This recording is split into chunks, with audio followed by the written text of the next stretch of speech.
We all get our towels. No, we don't panic. You're listening to The Cosmic Cast. Hello, and welcome back to another episode of The Cosmic Cast. I'm John Panny-Fisher, and I'm joined with the usual co-hosts of Marissa Lowe, Ricky Bahir, and Elliot Carter. Hello. And this week, all the way from the Johnson Space Center in Houston, is Dr. Ryan Zeigler. How's it going? It's going well. Thank you for having me.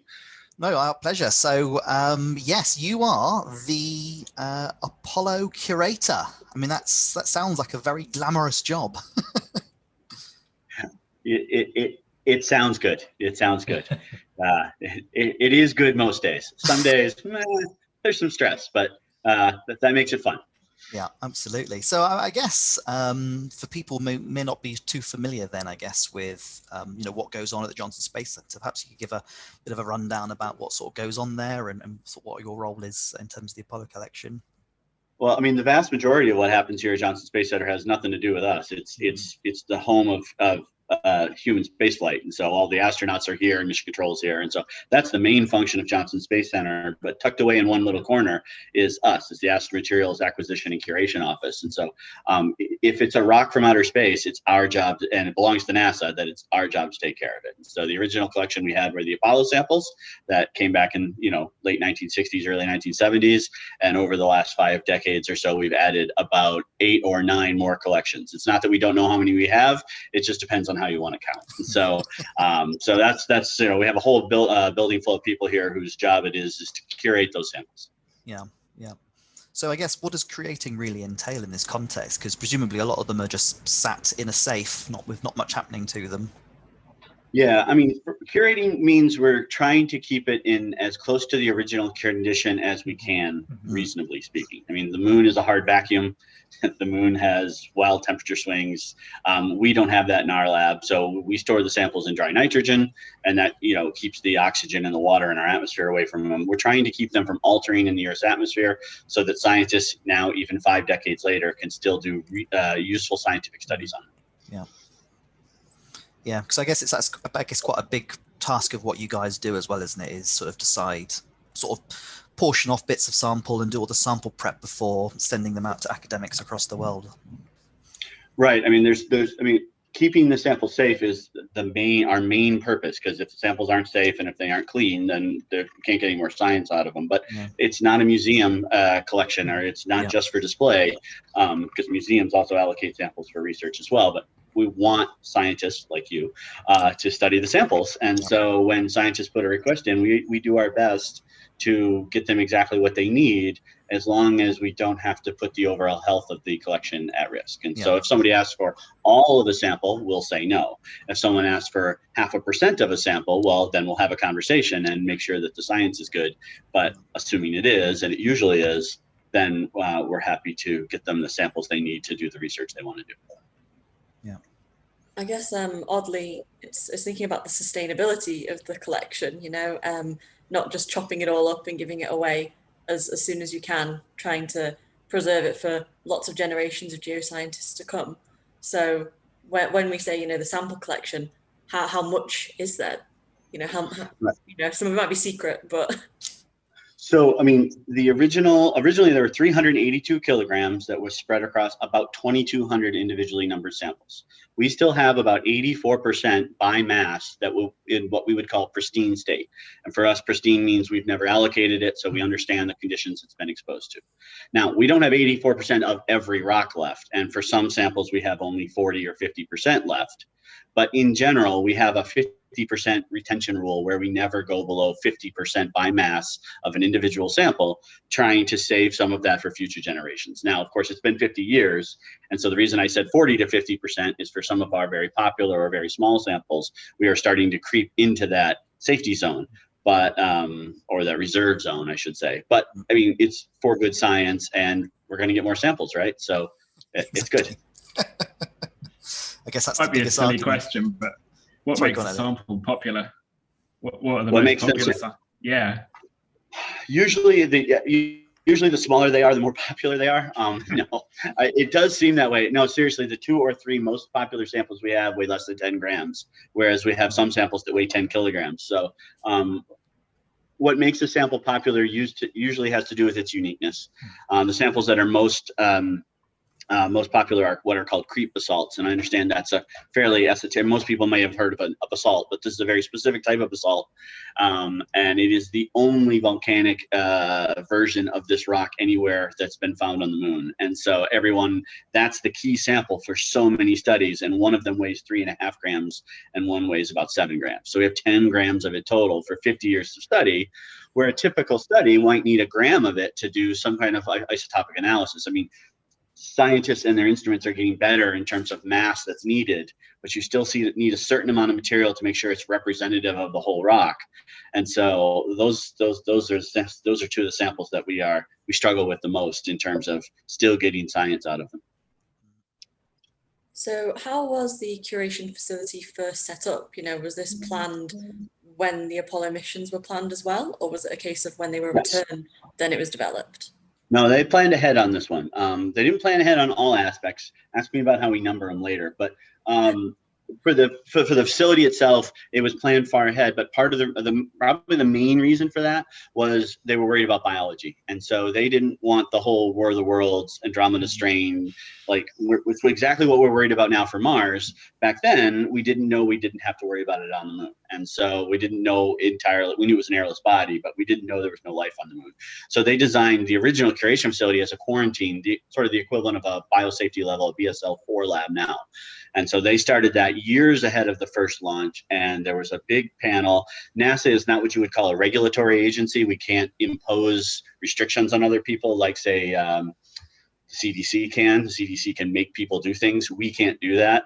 And so there were people from the CDC and the National Institute of Health and bodies like that all got together to help design the facility that had to house the astronauts, the spacecraft, and the samples and keep them quarantined.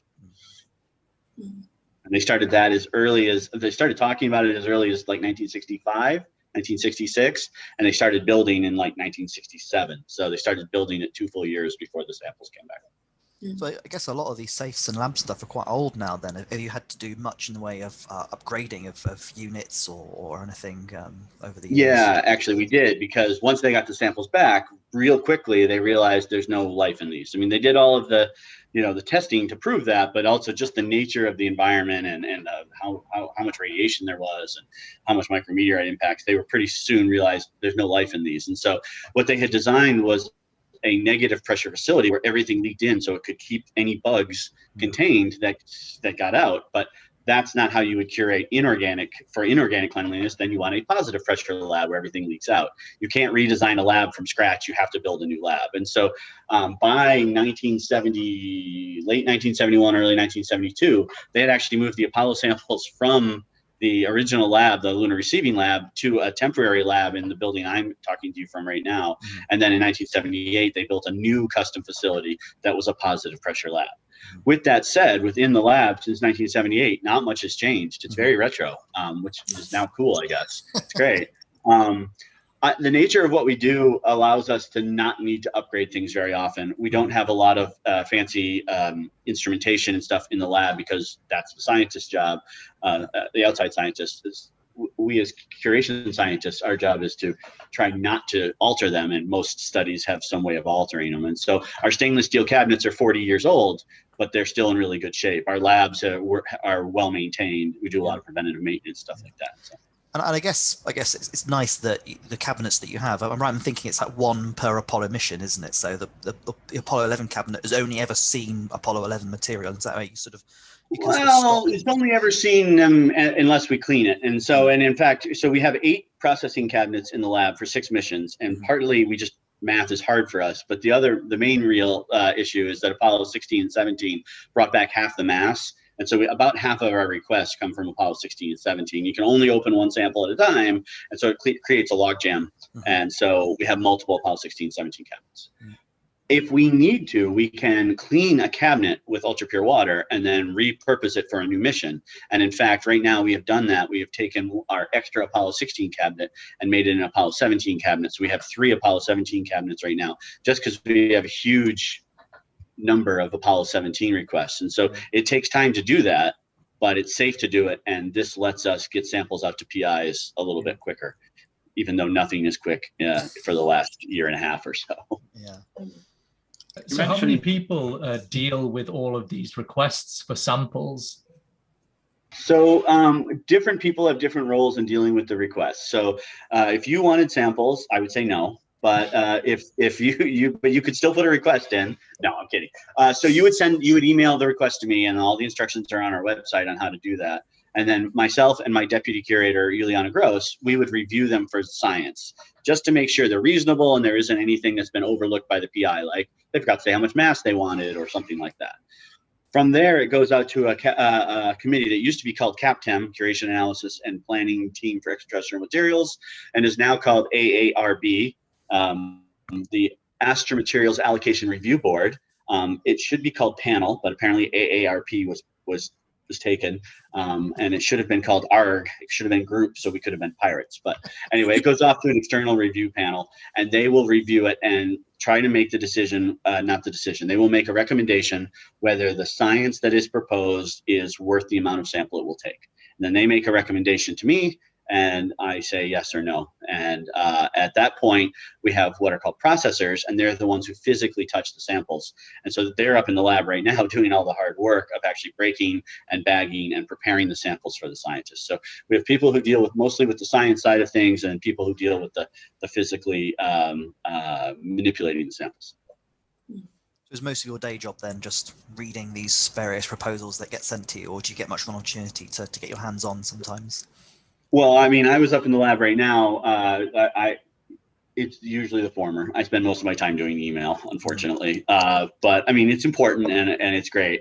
Before I had this job, I used to be a processor in a research lab, essentially. So I went from getting to touch the samples all the time to being in charge of the samples and never getting to see them. But I mean, I was just up in the lab, and we had someone who wants to study a certain lithology within a polymixed breccia, and so I have a lot of experience in looking at that and knowing what different lithologies look like through the dust. It's not a perfect science, but so I was able to help this time and be like, oh yeah, avoid these are not what you want, and to give a little advice. And if it goes wrong, I'm going to blame the processor, and if it goes right, I will take all the credit as a good boss should. Is that not how it works? Have I been doing this wrong? That sounds about right. Yeah, sounds about right. Yeah. How do you go about breaking up an ultra precious sample like that without destroying the sample? So yeah, we have some rules about that. I mean, some of our samples came back were literally bigger than your head. They're bigger than a football. And in general, we don't break the samples unless we have to. Half of what we do is keeping track of what we have. And so we have about 400 feet of shelf space of sample reports that are today I broke this sample in half, and here's piece 1 and 2, and they go back together like this, and we have that information. Then you break 2 into pieces 4 and 5, and it's just 50 plus years of often handwritten and Polaroids and just notes. And so, yeah, we always try to use a piece that's already been broken. It's what we were doing today. We got a bunch of small chips, and we tried to find 2 or 3 chips that we could use rather than have to break a new big chip off in order to do it. And that just keeps the sample together and sort of preserves its cultural history as well as its scientific history. That sounds quite overwhelming then, trying to sort of keep on top of almost 50 years worth of records like that for some of the more popular samples. It is. We're lucky to have really good institutional knowledge here. People come in and they never seem to leave, which is great. I mean, I have one processor, Andrea Mosey, who's been here since 1975, and another, Linda Watts, who's been here since 1976. They really like when I point out that was from before I was born. I'm not supposed to say that in public, so no one will see this, right? No. I'm going to get a phone call here in a minute. No, I mean, so we have people who've been around for a long time, and we have a few people who've been here for 6 or 7 years and are still the newbies. And so hopefully by the time Andrea and Linda decide to retire, the next generation will have learned. And it is. And we've scanned everything, of course, but because it's handwritten, the scans are good and the scans look okay, but they're not very searchable. And there are ways to make them searchable, and there's handwriting recognition, and we're working on that. But there's so much to do that always seems to fall to the bottom of the pile, Yeah. off the table. I don't know. It gets buried. Yeah, I guess it's just time, isn't it, really? Sounds like a perfect intern project. So, Transcribing all like, of this.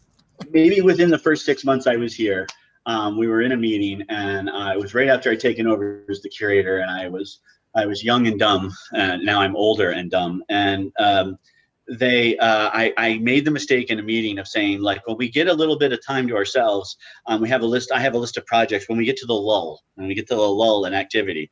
And Andrea looked at me from across the room, almost looked mad, and just shook her head and laughed at me. And to this day, 10 years later, they still make jokes about the lull, because in 10 years, there has not been a lull. There has not been a single moment to breathe. It has been one thing after another, which is great. It's exciting, but it's all we can do to keep up with what we have. And so, yeah. I'd say that's quite surprising. You'd think if there haven't been like new influxes of samples for decades.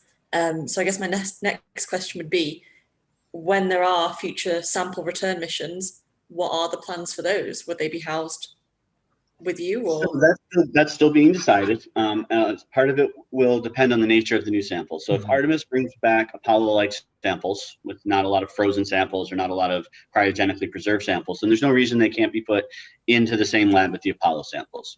Previous iterations of Artemis, the Constellation program, robotic missions that were going to bring back samples, the plan was always to put them in with Apollo samples, but there was never a permanently shadowed crater or volatile component to those missions. So this one may or may not have that. They're still figuring out the timing and details for Artemis, but so certainly that's one of the options. Another option would be to build a new lab. I mean, in some ways, Artemis sunlit samples will be more like Apollo 18, the next set of samples, because Apollos, say 11 and 16, are vastly different from each other, and yet we're able to curate them in the same lab. But a lot of it will come down to the timing and exactly the nature of the sort of the non-sunlit samples, and what else we have to take care of, and whether we want to try to keep them in multiple labs. So you have to stay tuned for that one. But definitely no lull. Definitely no lull. I mean, we will get a lull. When Artemis samples come back, there will be a dip in the number of Apollo samples that get requested, I'm sure, until people have looked at the Artemis samples, and then they're like, oh, I have a new idea, and then they'll want to go back to the Apollo samples. So there'll be a dip in the Apollo samples while the Artemis samples are initially characterized. But my guess is it will spur new ideas, the same way that lunar meteorites. One of the reasons we still get so many requests is people can look at the lunar meteorites, get some new ideas or get new information from those, and then test those hypotheses out on the Apollo samples, which have the advantage of having known context, whereas the meteorites are sort of from random locations on the moon. Because I guess I think I've seen talks that you've given in the past where you've shown plots of basically sort of increasing numbers of requests as the years go on. I mean, I guess. Yeah, I mean, there's some up and down per year, but we have averaged 60 requests for samples, 60 individual PI requests for samples per year for the last 10 years or so. And before that it was down, and before that it was up. And within those individual requests, some people ask for 1 or 2 samples, and some people ask for 50 samples. And so we're still handing out 500 or 600 subsamples a year. And there has definitely been, or there had been, started to be a spike of interest in the Apollo samples related to the Artemis missions. That has sort of, COVID kind of killed that, but the number of requests that people are waiting on is still going up. Yeah, I mean, I guess that's it's nice to see that it's all these years later that lunar science is still very active, I guess, and that things haven't just sort of petered out really. So I think that's amazing to see, really. Yeah, I mean, a lot of people think that the Apollo samples are just telling you about the moon, and of course that's what they're telling you the most about. But people use Apollo samples to study everything from asteroids and Mercury, because there are other airless bodies, to understanding the the age of the cratering age on the surface of the moon, tells you about the cratering age on the surface of, say, Mars or Venus. Even studies have been used to help constrain where Jupiter, Saturn, Uranus, and Neptune formed. I mean, the new Grand TAC model or the NEACE model of planetary formation, there's a lot of things that have to be considered, but this 3.9 billion year old, was there a cataclysm on the moon, which is from the Apollo samples, is one of the key pieces of evidence that have to be accounted or discounted for in those models. And so, samples from the moon have told us about the entire solar system, and even outside the solar system, because people who look at extrasolar planets have used Apollo samples as ways to drive down their background and understand contamination from the moon, light contamination from the moon and stuff like that. So they really, that's another reason we keep getting so many requests. Is people keep finding new. What's been one of the most stranger requests you've accepted? Are you able to say? That I accepted? Oh, well, I mean, I can tell you, I got a request for a 30-centimeter rock that someone wanted to cut in half and put cave paintings on. It was for a modern art installation, and they were trying to juxtapose the ancientness of the cave paintings. I can't remember the name of the cave in Europe, the really old one from France, but they wanted to recreate those on an Apollo sample, and we politely declined that one and told them to get a meteorite, because I couldn't think of a better use for a meteorite than that. And again, this is being recorded. And so, I mean, that's unusual. We've gotten some for medical studies. I mean, that's a good use for them, but it's something that people don't often think of if you're going to send astronauts back to the moon. Understanding the especially if they're going to be there for long term, understanding the health risks that come with breathing in the fine-grained sharp dust is important. That's the one that probably surprises people the most. So yeah, you're right. It's not really talked about very often, isn't it? I suppose, but I guess we have to take it seriously at some point if we're really going to start sending people back more often, I suppose. I mean, yes, 100%. Yeah. It's on a similar vein of health risks and sample return. Like, when stuff comes back from Mars, what are the plans for that? You said about things being quarantined. Wow, that's a loaded question. No. So because we don't know whether there's life on Mars or not, they will be treated like they do have life on Mars. And so they will be treated like BSL-4 samples that need to be stored in a BSL-4 lab. So they need to be isolated and negative pressure, but we also want to keep them clean. So what we were going to try, what I think they're trying to do, is get a positive pressure clean room inside of a negative pressure BSL-4 lab. Ask me how many of those there are on the planet, because the answer is, I think, 0. And so, I mean, that is a bit of an engineering. I mean, it can be done, but it ain't cheap. Anytime there's a new BSL-4 lab, there's a certain amount of positive press and negative press. It's cool that you're studying Ebola, but not by my house. And so, I think they might have to deal with that for Mars too. Like, I mean, it's worth saying that pieces of Mars have been falling to Earth for the last, I don't know, couple billion years, randomly and unconstrained. We pick up hundreds of pieces of them from the environment over the last 100 years or so. And so it isn't like Martian material doesn't fall to Earth, and it can get here pretty quick, in the order of a few decades. So so there's that too. Cool. So I guess you sort of alluded to a little bit before, I suppose. So you are indeed a lunar scientist as well. You were. So how did you get to become Apollo Curator? Because you've got an academic background as well, I guess, haven't you? I think. I do. I mean, I got my bachelor's in geology and history, and didn't want to teach, didn't want to go to university. So I didn't want to get a job. So I went to grad school. I did what any smart person would do, is go to grad school rather than get a real job. Seriously, when they told me you should go to grad school, I'm like, I'm not paying for any more school. And they're like, they pay you. Sign me up for that. 5 years later, I got my PhD from Washington University, and same 6 years later, I got my PhD from WashU, and I stayed on because the next lunar sample return mission was being headquartered out of there. And so I stayed on for a couple iterations of, let's bring back the next samples and be part of the team. And eventually it came in second place to OREX and to Juno twice. And so, and then Gary Lofgren, my predecessor, retired, and I was in Antarctica at the time. And so I knew that the job opening was coming, but because it was a government job that's very rigid, it will open for these days, and if you don't apply, you can't be considered. And so we got out of the field, out of the deep field in Antarctica, with about 8 hours to spare, and I checked my email in McMurdo over essentially a dial-up modem and saw that the window was closing. I didn't have my computer with me. I didn't have my CV with me. So with whatever time I had left in USA Jobs, I applied for the position and then immediately emailed the person in charge of it being like, I'm not an idiot. I understand that this isn't a very good application. Here's why. And it turns out none of that matters. But eventually I was lucky enough they asked me to do the job. And so, yeah. So, but if our plane had gotten delayed, I wouldn't have this job. Yeah. Like if we had, which is not uncommon in Antarctica, if we had gotten delayed one more day out in the field, then I would not have even had the opportunity to apply. So, yeah, I mean, good timing. Yeah, I should say. You must have been over the moon. It's a dream job being, sorry, pun intended, but to be the curator of the Apollo I'm not allowed to mute him, right?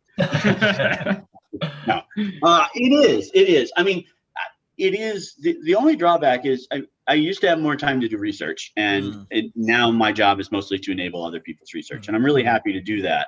And when a new lunar meteorite comes out or something like that, I still get it, and I'm able to do a little basic research. I get invited to be part of teams because I know a lot about the samples, so I contribute to other people's research that way. But I don't have my own research program anymore.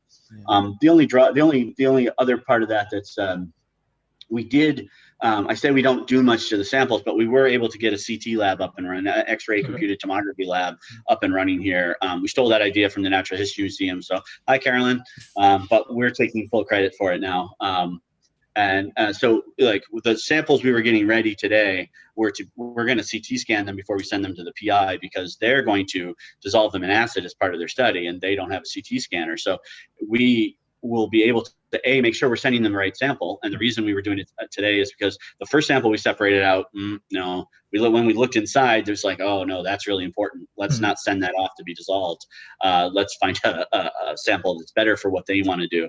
And so, running that lab has been a lot of fun, and finding cool and interesting ways to apply XCT to planetary science and even non-planetary science has been a lot of fun. So that's sort of where I get to do my research now. Yeah, well, that's pretty cool though. I guess it's sort of best of both worlds almost, isn't it, really?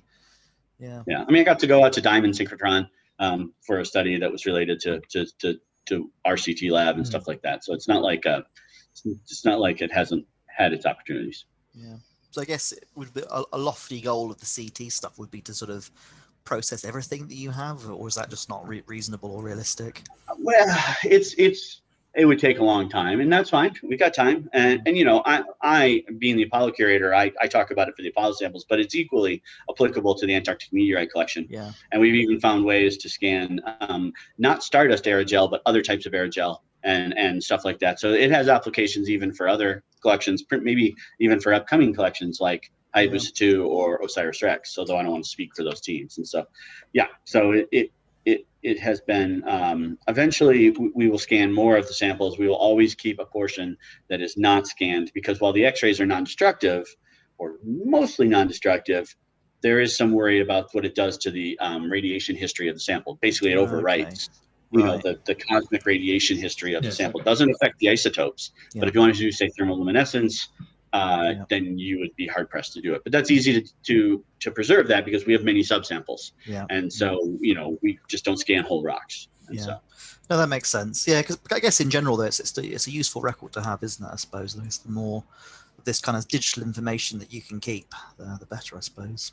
Well, the reason we didn't send that sample off yesterday is we found a basalt clast in it, polymixed breccia, and it's not a polymixed breccia that has many basalt clasts. So, when we get to that lull, we will advertise that new basalt clast to the community and let everyone know it exists at the same time.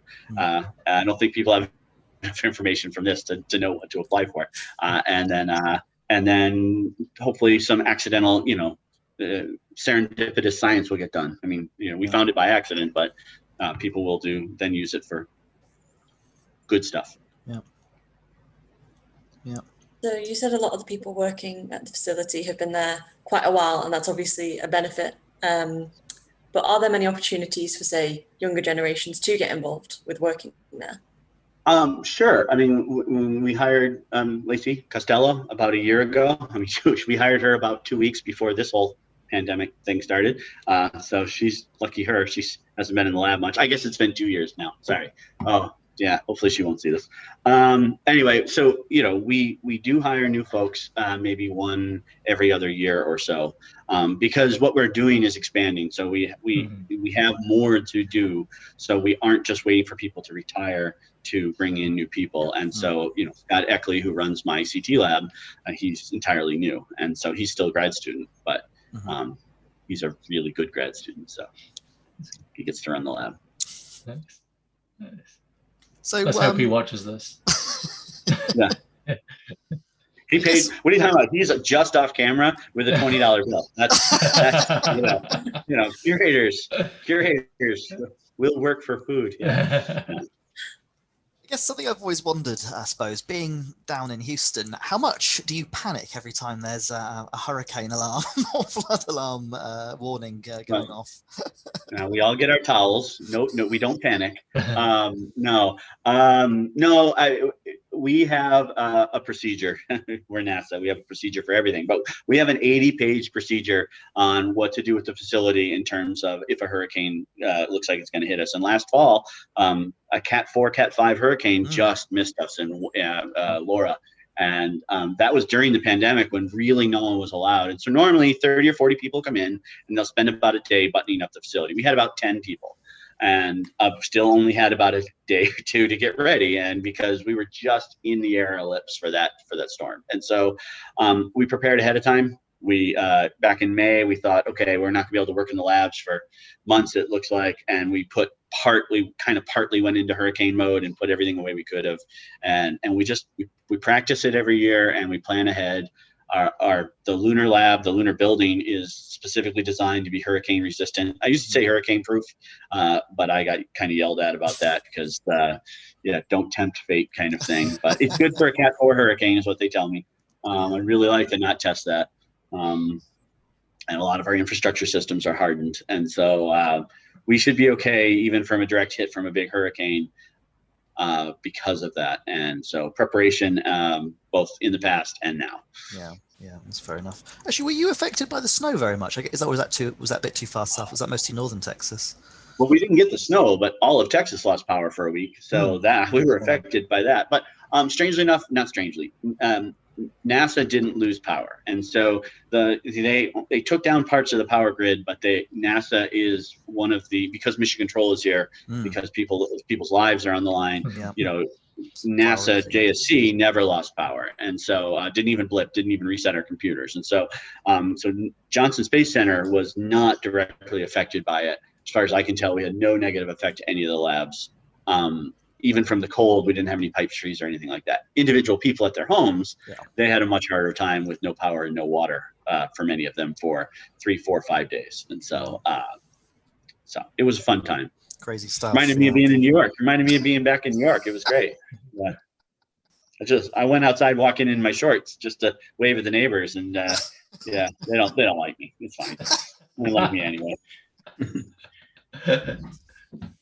So how many years have you actually been working with Apollo samples? So I've been working with Apollo samples since my first year of grad school in 1998. So what's that, 23 years. And I've been the Apollo curator here for almost 10 years. 9/11 this year will be my 10th anniversary at NASA. And do you find yourself ever forgetting what you're working with? No. I mean, as a research scientist, maybe by the end, after I'd worked on them for 10 or 12 years, the pressure, the sort of the novelty wore off.